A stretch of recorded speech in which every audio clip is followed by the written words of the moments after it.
Oh, she's connecting. She's No, hiding. Yeah, Lisa said she would try to get Okay, this yeah, one, good. yeah.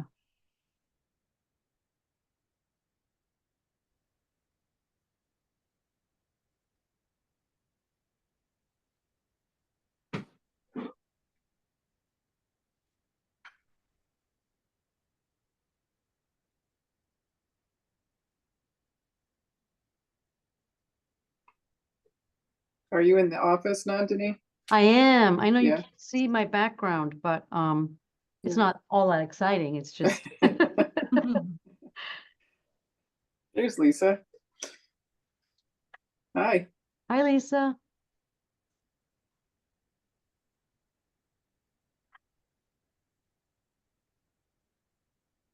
Hello. Hello. Good afternoon. Hi. Can you guys hear me? Yes. You can. Because for some reason my computer says that I cannot access you guys, but I was able to access you guys. So Dawn, you want to put up the agenda? Absolutely. Thank you.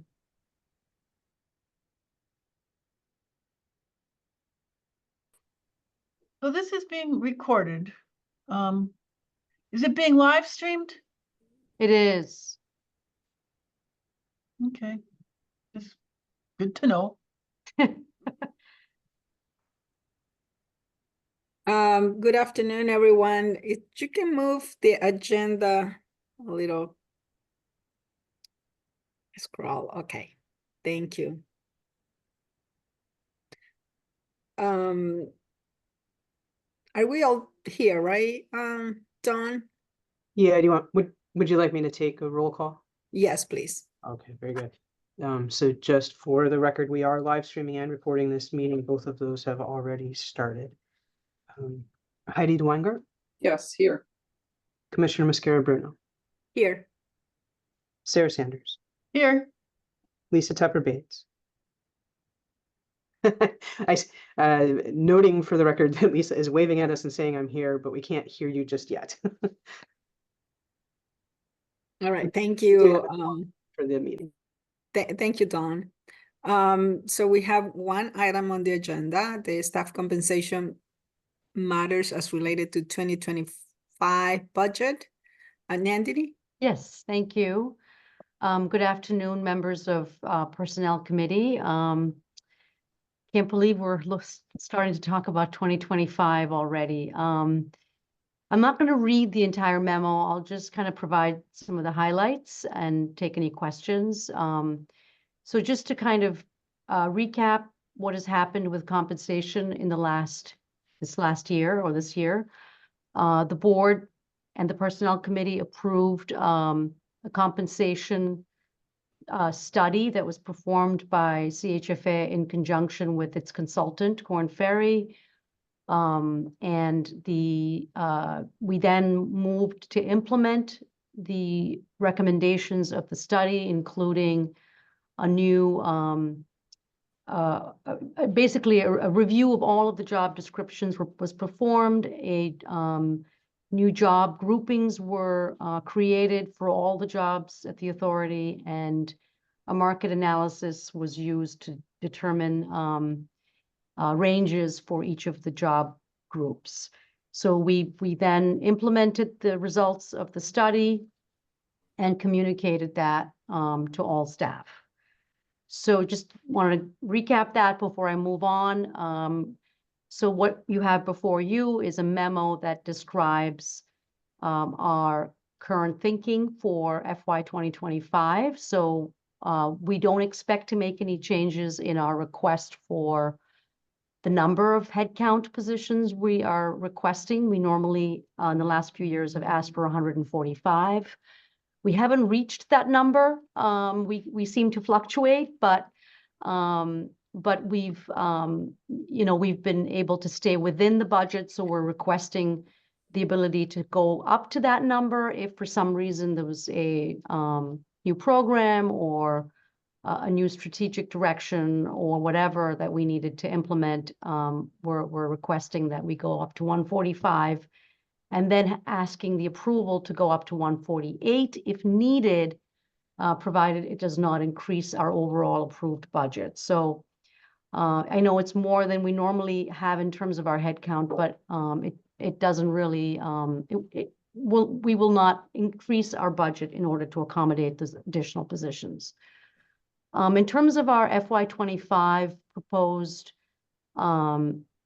employee salary and benefits budget, we're looking at about $163,000 increase, which is very minimal or nominal, I should say. And if you could scroll down a little bit, Dawn, the drivers of that change are a significant decrease in the authority's contributions for pension costs.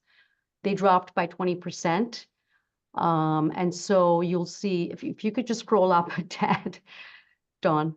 Yeah, so you'll see that fringe and FICA went down about 609,000, and salaries went up around 771,000. So what we show here is a combined cost of living and merit pool of about 771,000, or it's actually a 6% pool. Overall, it has an effect of increasing our salary budget line item by 4.5%. I know there's a lot of numbers here, but think about it as a 6% pool. And we would, at CHFA, be adjusting the salaries of employees or providing one-time increases based on performance, as we have done in previous years, as well as ensuring that if there are any impacts from the general labor market conditions, we incorporate that into the increase per employee. I would like to say that individually salary and one-time increases may be less than 6% based on those factors. We have done some research in terms of where to peg these numbers against. We did speak with Korn Ferry, and we did a little check-in with them, and they said they're seeing around the 5.5% range in terms of merit and COLA pools. And we've also checked with a few of our fellow quasis. They're a little bit more generous with their merit and COLA pools, but they also are much smaller organizations with significantly smaller budgets. So we felt that this was appropriate. We've looked at the state increases for FY25, which are, I think, in the 5.5% range. And so 6% seems right in that ballpark. And wanted to see if the committee has any questions. I have a question on why the pension went down so much. Is that part of the state's change in the allocation of fringe to certain units of government, such as higher ed? CHFA was included in that? Yeah, CHFA was included. I mean, my understanding is it has to do with the performance of the investment portfolio relating to pension obligations, and using is basically a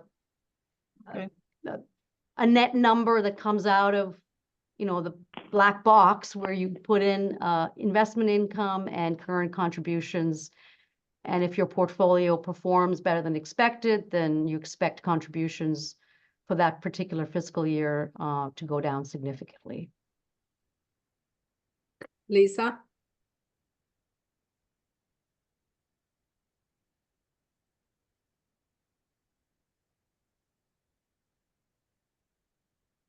Hi, can you hear me? Yes, now we can. Okay, great. Yeah, this makes a lot of sense, Nandini, but there are a couple of things in the text that I had to read this paragraph a couple of times, and then I understood where this was going. But I would just suggest a couple of things. I think it would be helpful if you said specifically not to exceed combined cost of living adjustment and merit pool of equal to 6% of salary line, because you just say 6%. I think that would be just helpful to be specific. But I'd also suggest that you sort of need a period after that because it's really the totality of these impacts on the salary line, which results in an increase of 4.5% in the budget line item. It's not the 6% pool that results in a 4.5% change to the budget line item. So I just found that more confusing than it needs to be. So I think you can make that a little bit, just a little bit clearer if you made a couple of just wordsmithing changes there. Also just wanted to clarify, when you say individual salary one-time increases may be less than 6%, is that to suggest that none will be higher than 6%? Or is that not necessarily what that means? That is not necessarily what that means. I think we want the flexibility to reward employees based on exemplary performance. And so there could be instances where an employee is compensated at a number that's higher than 6% of their current salary. Okay. And it might be worthwhile to either just leave that sentence out or to make that clear, because the way I read that, I don't know if others read it that way, but it sounds like 6% is the cap and it could be lower than that. I'm not suggesting you should tie your hands that way, but I think the way it reads, it would suggest that none will be higher than 6%. Or maybe that's the way I read it. I welcome others' thoughts, but just because we talked a lot about this last year and wanted to make sure this year it was absolutely clear as to how much is going in what direction and why. So I think just a couple of changes to the wording would make this more useful. Noted. That's it for me. you. Thank you. Thanks, Lisa. Thank you, Lisa. I have a question. You know, I know we've talked about this before, and I don't remember sort of why it continues. Is the three, and you mentioned there's 3 DOH employees, and maybe Nandini, you can explain why there's those 3 are there, and whether or not, I thought we talked about sort of ending that program, but or maybe Sayla, you can explain why we still have 3 DOH employees. I can start, and maybe Commissioner. Okay. That would be helpful. So this predates Sayla and my time at the state. So I think the last administration, there was a hiring freeze for a period of time, and there was a mandate from HUD to fund some positions or some perform certain compliance related to the Homelessness Coordinated Access Network program. And so as a result of that mandate, which was unfunded, the request was made for CHFA to house 3 positions that would be performing these functions for the state. And they were created as a duration, they were created as durational positions. So they are durational positions at CHFA.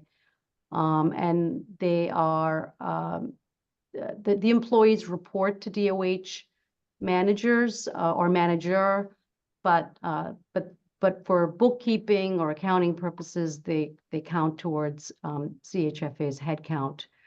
And the arrangement is memorialized in an MOA that we bring before the board annually. It has been 9 years, and so the commissioner and I have been discussing how we might transition the arrangement so that what was meant to be temporary, which is kind of an awkward arrangement, no longer exists. And so we're in discussions about that. So Sayla, does it make sense? Because the theory doesn't make sense. Like, I understand the budget, but does it still make sense to have it work this way? Well, yes and no. So that's what we're looking at, how best provide the services, because Uh-oh. Oops, we You lost cut her. I can't hear her. Sayla, the most important. I'm sure she'll dial back. Reconnect. Okay. Oh, she's back. Okay. Hi, my computer just rebooted, so I'm on my phone. Sorry about that. Don't worry. So yes, and we are paying half of those salaries. When we first, when I first started, I think CHFA was paying the full amount for the staff.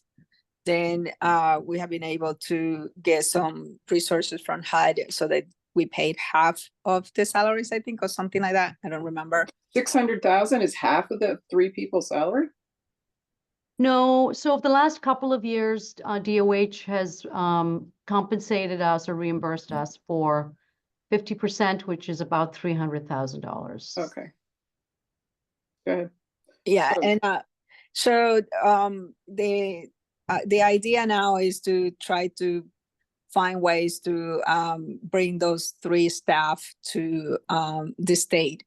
But it takes a little time, so it's probably going to take us about a year to do that, just because of the time frame that the state process. Plus, we don't really have openings, and we have to put it through legislation.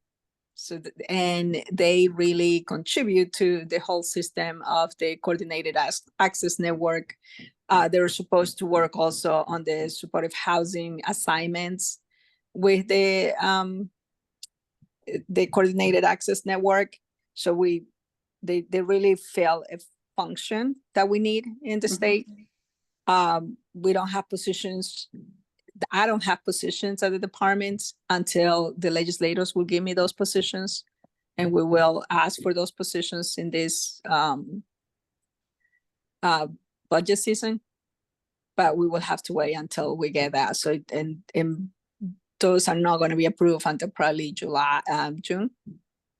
Okay, so if I mark my calendar for next September, by then, because that'll be 10 years. I mean, it's my understanding, if I remember correctly, they don't report to anybody in CHFA, and they don't do any work that's directly involved by CHFA. So it makes sense. I mean, when we talk about these increases to salaries and benefits and such, that would be a find of 600 or 300,000 that could be utilized, you know. Heidi, More- this is Lisa again, and Yeah. if I may, I think that's true. I've actually been somehow involved in the system since these positions were created. I understand what you're saying, and I understand the fact that it's a little bit confusing, but what Nandini said is exactly accurate, that there was a mandate from Housing and Urban Development, which has been unfunded, and these positions in particular are really critical, and the 3 people that occupy them are very, very productive in terms of the role they play, both for DOH and for the nonprofit providers that make up the homeless system, as well as, Heidi, I would argue that they do interface with the permanent supportive housing piece of what CHFA does. Right. So I understand the way that it may look to be it's not awkward, most right. ideal. Yep. But I would really ask for the forbearance of the committee in giving the commissioner time to work out how to keep those positions and integrate them into DOH. I think it would be a mistake on our part to do anything precipitous to close those positions out before DOH is able to make those permanent at DOH. So I would just ask for everybody's understanding on that, especially at this moment in time when homelessness is ticking upward. Those positions are more important than they were, I would argue, a few years ago because of that negative trend line in homelessness. So I just wanted to say that much. Yeah, I'm not disputing that their importance. It's just, to me, it just seems awkward, and we always have this like footnote that says we have 3 people on the payroll that doesn't work for us. But I mean, it's more practical than philosophical. No, that's very fair, Heidi, but I think we should all have some empathy for the commissioner's challenge in this regard, because it's very true, Commissioner, what you said, that it's not entirely up to you how those could be brought in-house permanently at DOH. Great, thank you. Heidi, any other question? No, I don't have any other. I don't have any other question. Thanks. Anybody else? I mean, it looks like the increase is reasonable and within line with the rest of the industry. Recording in progress. Okay. Back on my computer. So do we need a motion or what is, what's called for? Sure, you could vote on it, on making a recommendation to the board. Absolutely. So Lisa, do you want to make the recommendation, including the changes agreed with, your observations on the, language? If we can make those Sure. changes? Yeah, we can make Yeah, them I full board. Absolutely. Great. I'd be glad to. I think the vote, I suppose, should be to move that the committee endorse this proposal to the full board with the small edits discussed. I'll second. All those in favor? Aye. Aye. Aye. Opposed? Okay, motion carries. The second item on the agenda was the approval of the minutes, correct? Correct. So So can moved. Thank you. Second. Thank you. All those in favor, say aye. Aye. Aye. All right, Aye. motion carries. Any other item, Nandini? Anything else that we need to discuss? No, I think, thank you very much. Appreciate your favorable consideration of our request and very good. Okay, well, thank you, everyone. Okay. Have a great Thanks. day. Bye-bye. Bye. Bye. Bye.